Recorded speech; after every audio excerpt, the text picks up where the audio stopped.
waiting for you.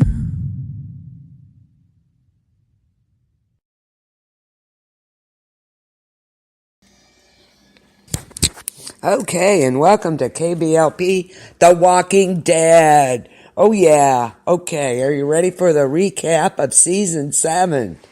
Okay, getting us ready for the 100th episode season premiere on Sunday starting at 7:30 p.m. It is All Out War, so be sure to tune into that. All the music I'll play tonight is from The Walking Dead. One of the seasons and one of the episodes. So, nothing, I'm not playing anything else but Walking Dead music. So, you guys, yeah, that's it. We're going to dance the night away, Chris. Going to waltz. 1, 2, 3, 1, 2, 3. I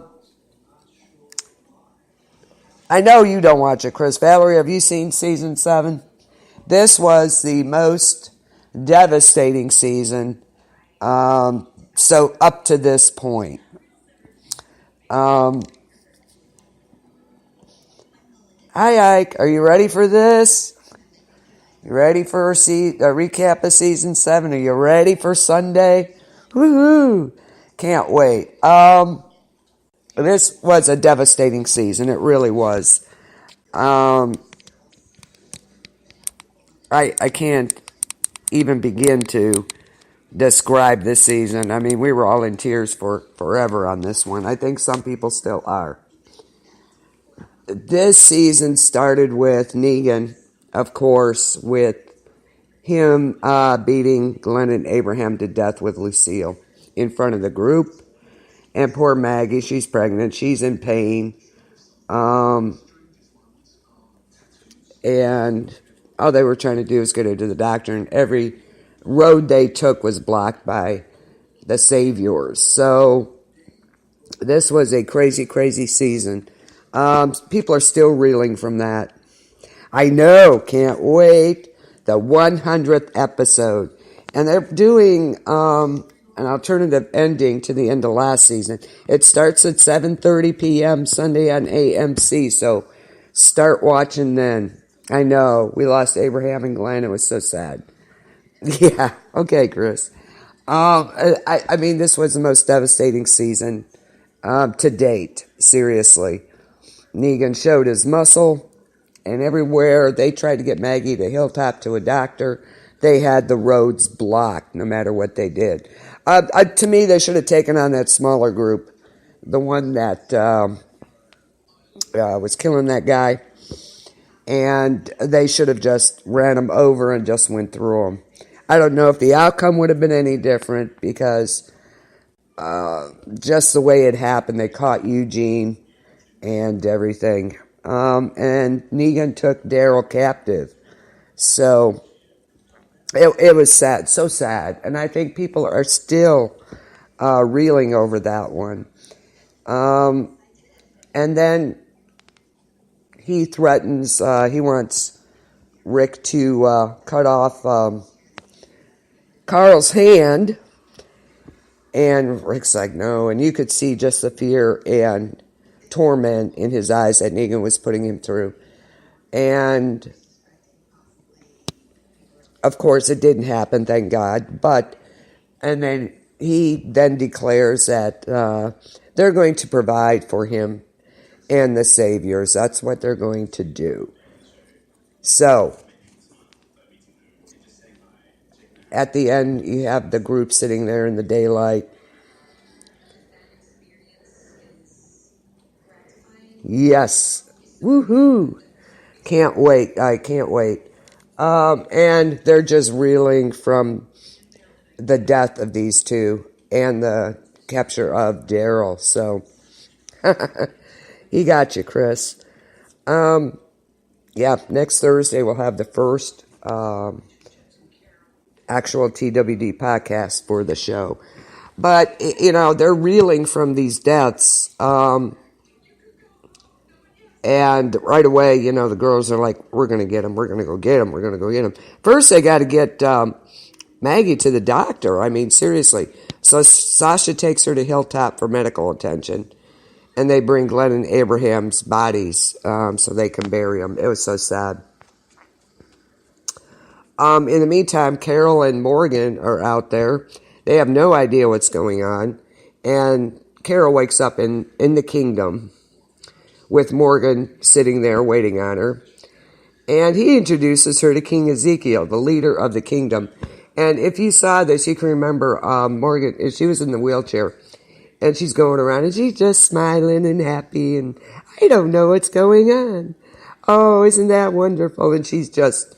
And as she's doing this and going around to the different things that the people in the kingdom do, she's stealing stuff and hiding it under her blanket in the wheelchair. She was hilarious in this one. It was great. And so Morgan introduces Carol to King Zeke. And it goes on, but they end up talking, and Ezekiel sees right through her little charade there. Says, you're more savvy, nice try, but I saw right through you. But Carol's had enough, so she wants to leave. But King Zeke takes her to this cottage just outside the kingdom where he says, you can leave, but you don't have to leave. So that was pretty cool. She wants to remain apart from society because she, to protect the people she loves, she has to kill. And she doesn't want to have to kill anymore.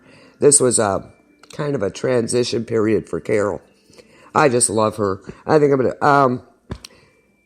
going to be her for Halloween, so it should be interesting. I'm short, but, hopefully it'll be all right.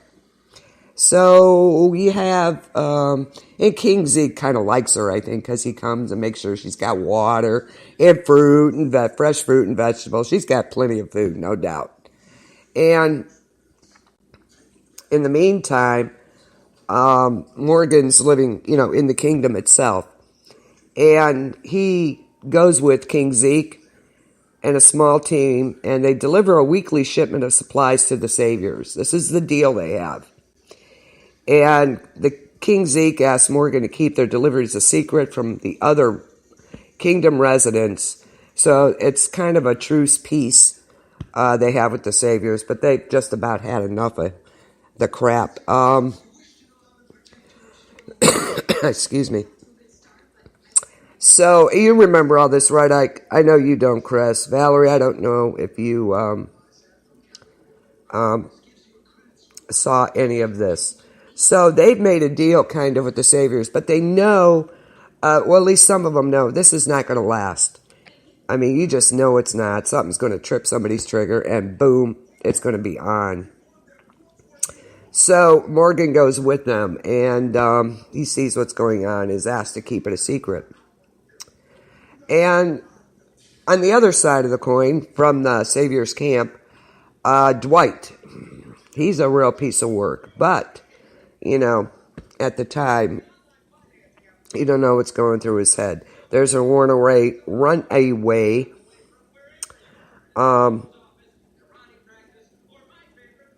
worker that Dwight goes after.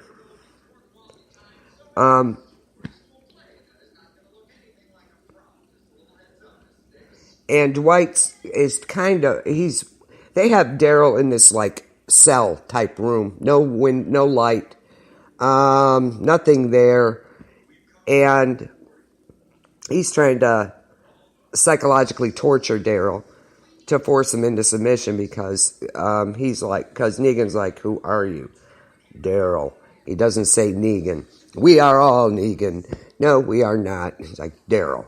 So Daryl refuses to kneel to Negan. Woohoo, you go, Daryl. It was great. And that song. Yes, Ike, I will play it tonight, Easy Street. Oh my God, I was ready to spit nickels on that one. Oh my gosh. That song, I think it drove everybody crazy. And Dwight goes after this runaway worker, and he begs Dwight to shoot him instead of bringing him back. He's had enough. No, it was not cool.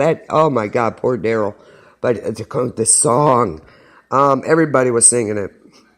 And also, when we hear a whistle, it's just not the same anymore because of the Saviors. Thank you so much for that one.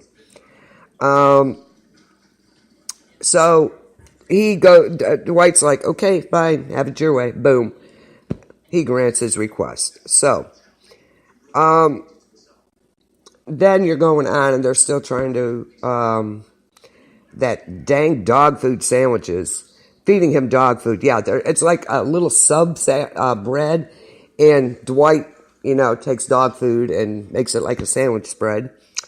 And they're feeding it to poor Daryl, but he's eating it.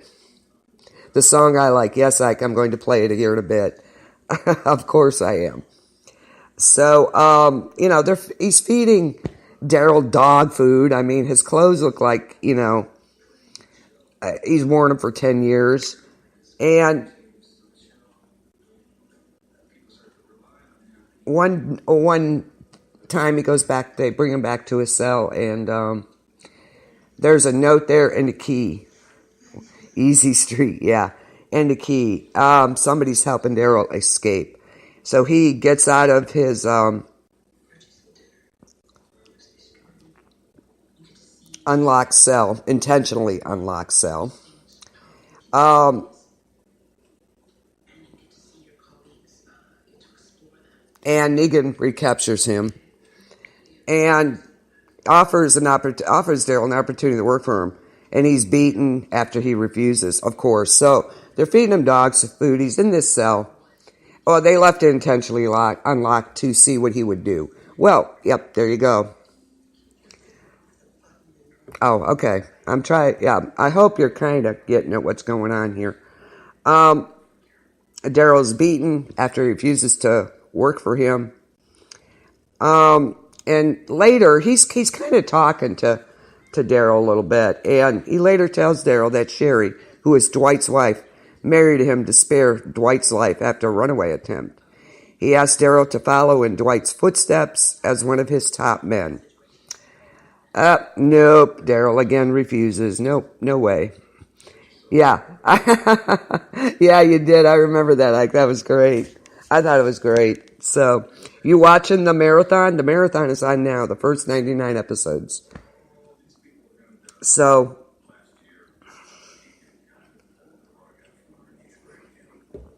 and it's very cool. They got a marathon on, but they're also doing some background things on last season on it and talking to all the characters. And did you know that Shane was actually cast first before Rick Grimes was? That was pretty interesting. Yeah. It was great. So anyway, Negan's, kind of asking Daryl to, do the same thing as Dwight and be one of his top men. And Daryl's like, no way. Did you? Wow. So, in the meantime, you have Negan. He's going to go to Alexandria because Rick is supposed to tell them what's going on. And he does, and he tells them, I'm no longer in charge. Negan is, and this is what we're going to do.